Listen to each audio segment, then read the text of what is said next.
اللهم صل وسلم وبارك على سيدنا محمد وعلى آل سيدنا محمد عدد ما ذكره الذاكرين. اللهم صل وسلم وبارك على سيدنا محمد وعلى آل سيدنا محمد عدد ما غفلوا عن ذكره الغافلين. بسم الله الرحمن الرحيم. السلام عليكم ورحمة الله وبركاته. ازيكم يا حبيب قلبي، عاملين ايه؟ يا رب تكون بصحة جيدة وأسعد حال وأروق بال. حقيقي يا رب ويديك كل اللي تتمناه. النهارده هنعمل برضه تجهيزات برضه للشهر المفترج، شهر رمضان الكريم. برضه طريقة تانية من اللحوم، هنعملها الستيك وعملها الفراخ محشية. المرة دي هنعمل طريقة تانية ممكن تستعملها على طبيخ عادي برضه. هنسخن الحلة شوية، احنا عايزين دي، عايزين الطشة. نبدأ نسلق بسم الله ما شاء الله كده، بسم الله الرحمن الرحيم. نحط حتة حتة لحمة،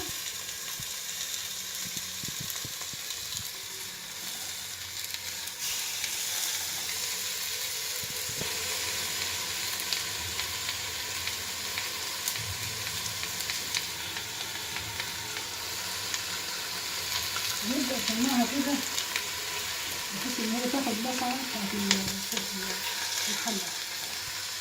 احنا هنبدأ نجهزها برضه لرمضان، بحيث إن احنا هنجهزها ونحطها في الفريزر بحيث تبقى خدت جزء من السوا كبير، توفر علينا برضه. احنا كل اللي بنعمله على أساس نوفر وقت إن الناس تقف في المطبخ في رمضان.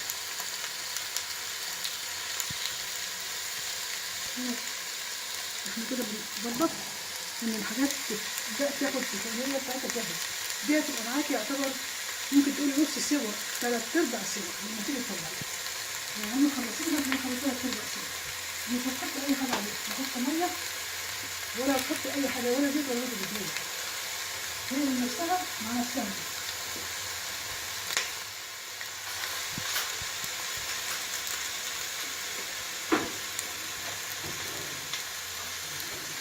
نبدا نقلب واحده واحده كده بالراحه نشوف وضعها ايه. الشكل بتاعها بدأ يتغير اهو، بدأت تاخد الصدمة بتاعت الحرارة بتاعت الحرارة. ده اللي احنا عايزينه.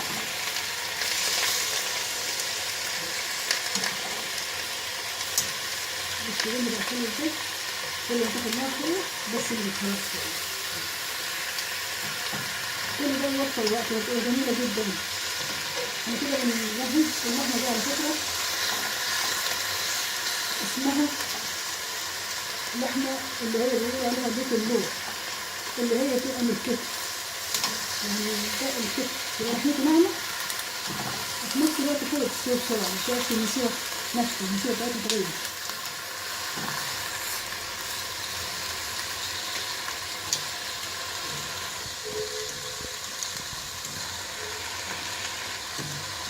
هنبدأ احنا نستمر كده نقلب، ولو في كمية كتير نخليهم ورا بعض على حلة أكبر بحيث إن احنا عايزينها تتم تقلب. احنا بعد كده هنغطيها وهنخليها بحيث إنها تفر مية بتاعتها وهتشربها تاني.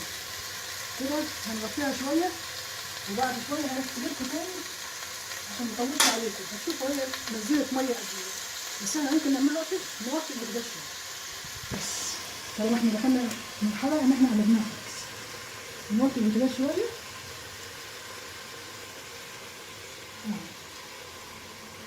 كده ومش هننساها وهنغطيها ونسيبها.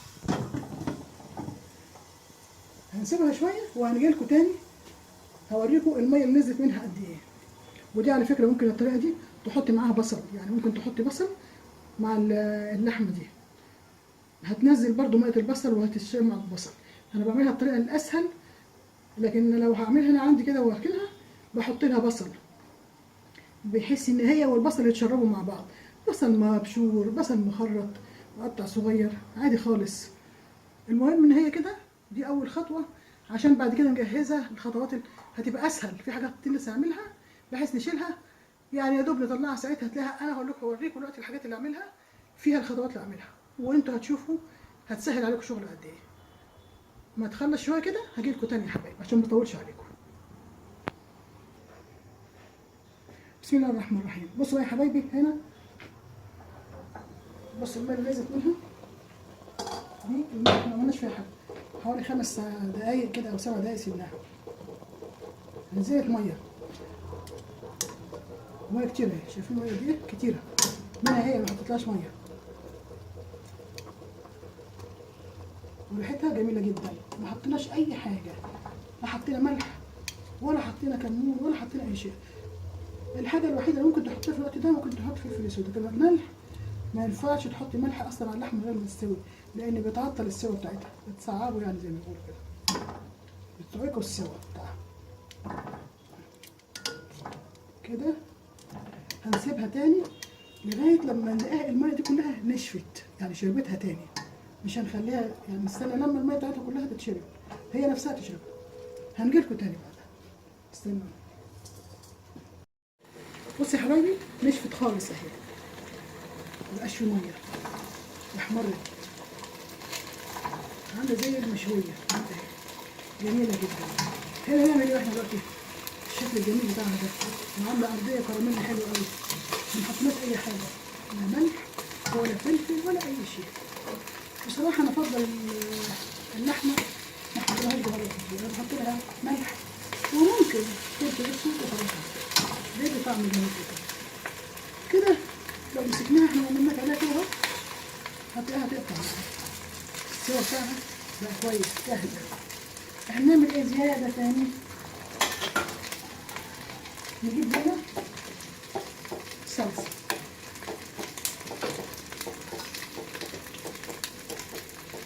الصلصه دي قوطه صافيه، انا كنت عاملاها في البيت. بصي افتحيها، جامده جدا، بتعمل صوت بتاع الصلصه اللي انت جايبها من بره. دي عباره عن قوطه بس، ويدوب شويه زيت في الاخر فوق، تسبكيها وجاهزه، وتحط بصل من غير اي ميه، مفيش ميه خالص.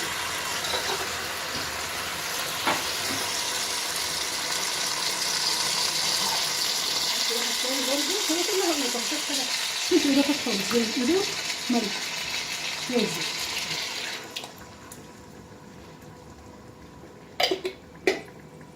هتحطي النار وهتقلبي كده. الريحه مش قادره اوصف لك، جميله جدا ريحه الشوي. هنا بقى هنعمل ايه؟ هنعلي البوتاجاز شويه عشان تتشرب بالقوطه دي، هي يعتبر مش الصلصه الجاهزه دي، لا قوطه بتحطها في البيت وبتشيلها. هنعلي البوتاجاز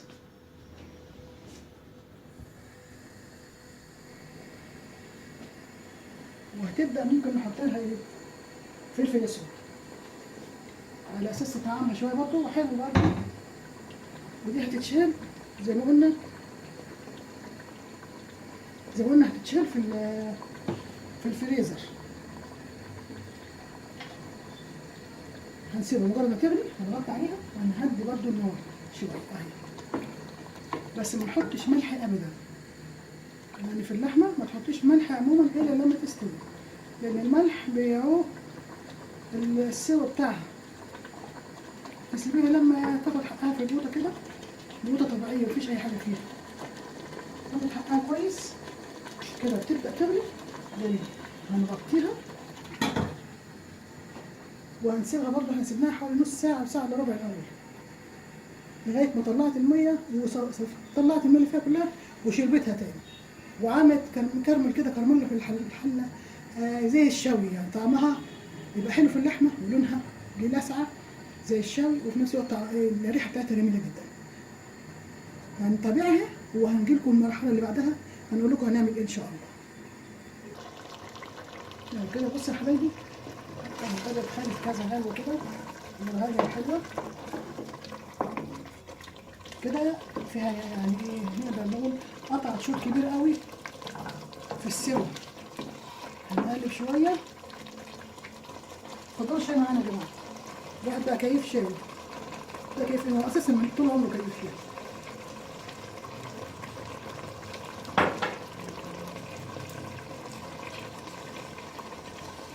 هنا هنطلع شطته بقى كده واحده ونشوف هتعمل ايه معانا. السوا بتاعها وصلت لفين، انا بس وريتها وريتها كذا مره.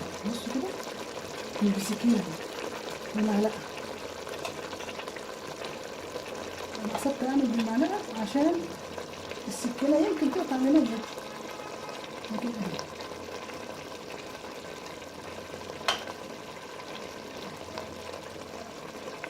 بصوا بقى بتستوي، يعني تقدر تقول استوت لو اني مش بتلو اساسا، مش اهو استوت والله فعلا جميله.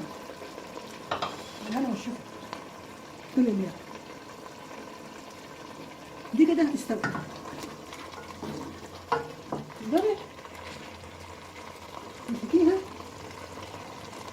تبقى شويه، تحطيها في قلب التلاجة وحطيها في الفريزر.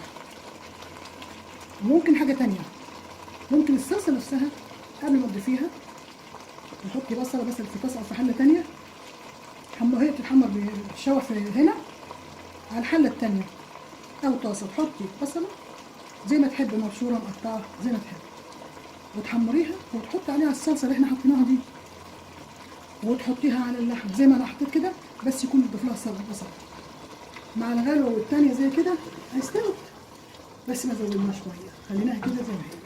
دي نحطها في حله صغيره، في علبه ثلاجه، في كيس زي ما تحبوا، زي الظروف ما يسامحها عندك. تبرد تعبيها في الحاجه اللي هتعبي فيها وتحطها في الفريزر. دي وقت ما تحبي تطلعي اكل في الحاله اللي هي فيها دي، يا دوب تحمري بصله وتضيفيها عليها وتضيفي بقى الشوربه كده تمام. احنا هنا بنضيفها بس بنضيفها خلاص استوت، ونحط لها ملح مش كتير عشان ما تبقاش متشاله ملح كده وتشرب ملح كتير. وانت ما تيجي وانت بتعملي الاكل بالزوت طبعا ملح. فلفل اسود برضه مش كتير، نص معلقه، وده طبعا حسب كل واحد بيحب النظام عنده ازاي، يعني ممكن تحط كتير احسن ما تحب، وفي ناس ما بتحبش الفلفل اساسا، وده متاح وده متاح كده.